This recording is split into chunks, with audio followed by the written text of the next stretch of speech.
Bismillahirrahmanirrahim. Alhamdulillahilladzi arsala rasulahu bil huda wa dinil haqq yuzhirahu 'alad dini kullih wa kafaa billahi syahida.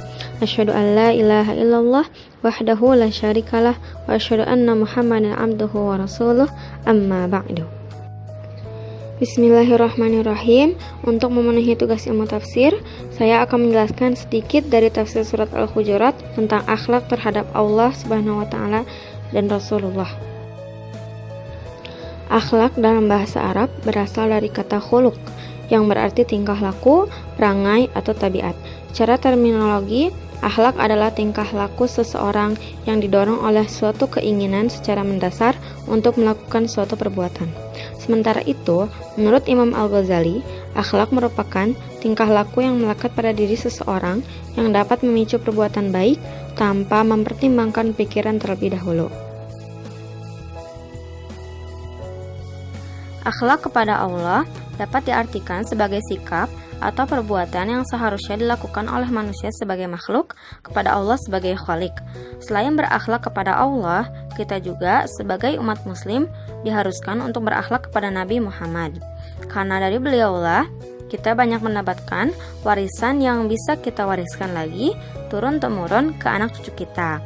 Sesuai dengan yang akan saya sampaikan, berikut adalah akhlak kepada Allah dan Rasul menurut surat Al-Hujurat ayat 1-5.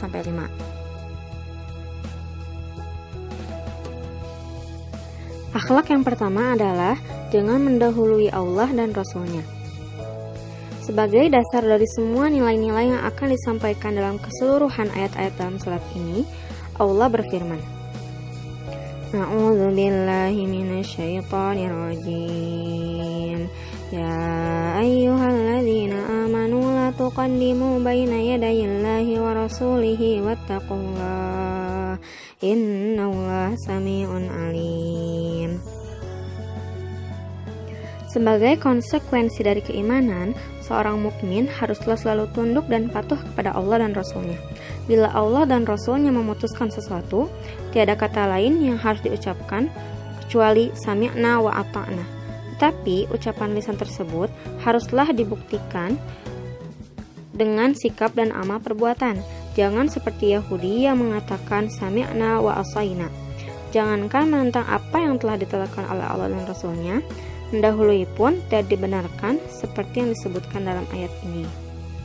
Menurut Said Qutb, yang dimaksud oleh ayat ini adalah jangan mengusulkan sesuatu kepada Allah dan Rasul-Nya, baik dalam urusan pribadi maupun tentang kehidupan lainnya di sekitar kita.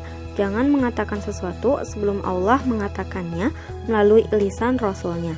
Dan jangan memutuskan sesuatu tanpa merujuk kepada firman Allah dan sabda Rasul-Nya. Apapun yang diputuskan oleh seorang mukmin haruslah terlebih dahulu mencari landasan dan dasarnya dari kitab suci Al-Quran dan hadis Rasulullah SAW, sebagaimana sikap yang telah dicontohkan oleh para sahabat Nabi.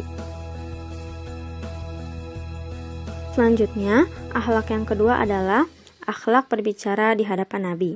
Sebagai konsekuensi dari iman kepada Rasulullah, setiap mukmin haruslah mencintai, menghormati, dan memuliakan Rasul lebih dari siapapun.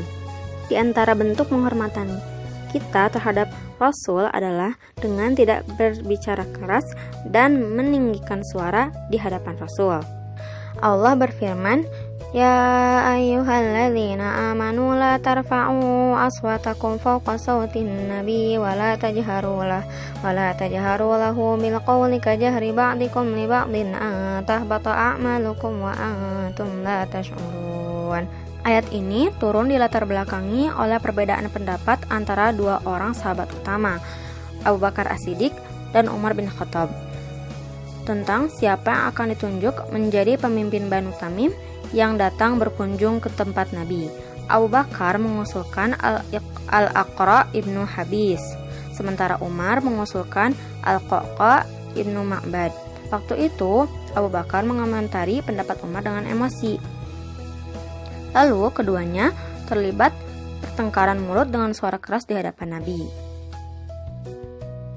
Sanksi bagi yang melanggar larangan Allah pada ayat ini sangatlah besar, yaitu hilangnya dan lenyapnya seluruh pahala amal kebaikan yang telah dilakukan.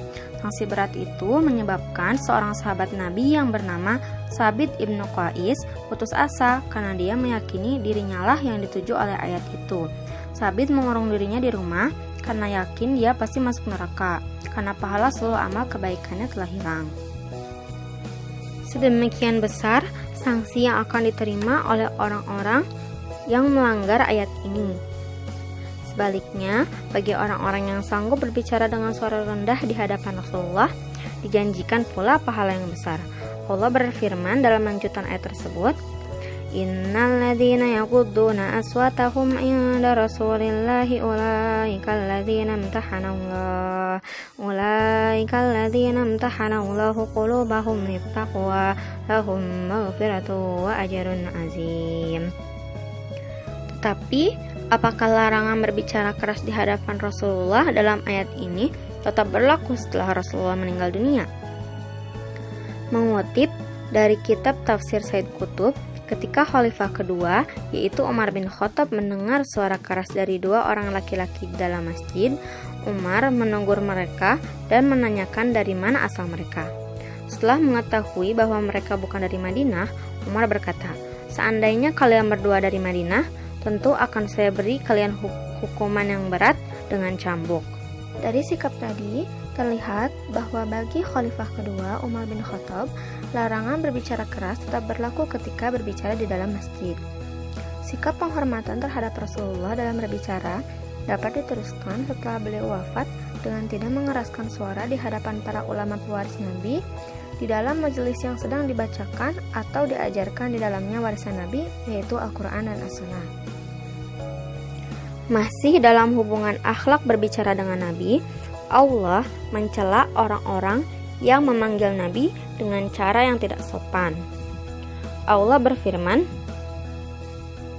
Innal ladzina yunadunaka min wara'il hujurati aktsaruhum la ya'qilun walau annahum sabaru hatta takhruja ilaihim lakana khairan lahum wallahu ghafurur rahim. Sesungguhnya orang-orang yang memanggil kamu dari luar kamarmu, kebanyakan mereka tidak berakal. Kalau sekiranya mereka bersabar sampai kamu keluar menemui mereka, sesungguhnya itu lebih baik bagi mereka.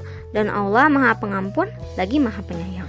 Menurut Al-Badawi, yang berteriak-teriak memanggil nama Rasulullah adalah Uyainah ibnu Husain dan Al-Aqra ibnu Habis dari Banu Tamim yang membawa rombongan 70 orang menemui Rasulullah.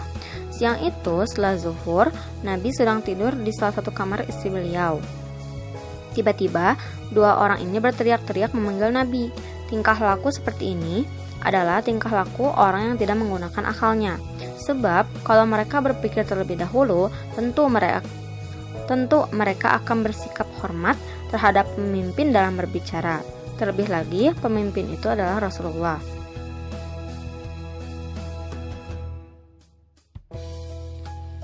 Sikap menghormati pemimpin dan tidak mengganggu waktu istirahat mereka tidak hanya diterapkan kepada Rasul, tapi juga kepada ulama dan para pemimpin lain yang dihormati. Pilihlah waktu bertamu yang tepat dan lakukanlah dengan sebaik-baiknya. Hindari bertamu pada waktu-waktu istirahat, berbicaralah dengan sopan dan seperlunya. Hal ini juga dijelaskan oleh Allah dalam ayat lain, yaitu Quran Surat An-Nur ayat 27. Demikianlah penjelasan yang bisa saya sampaikan.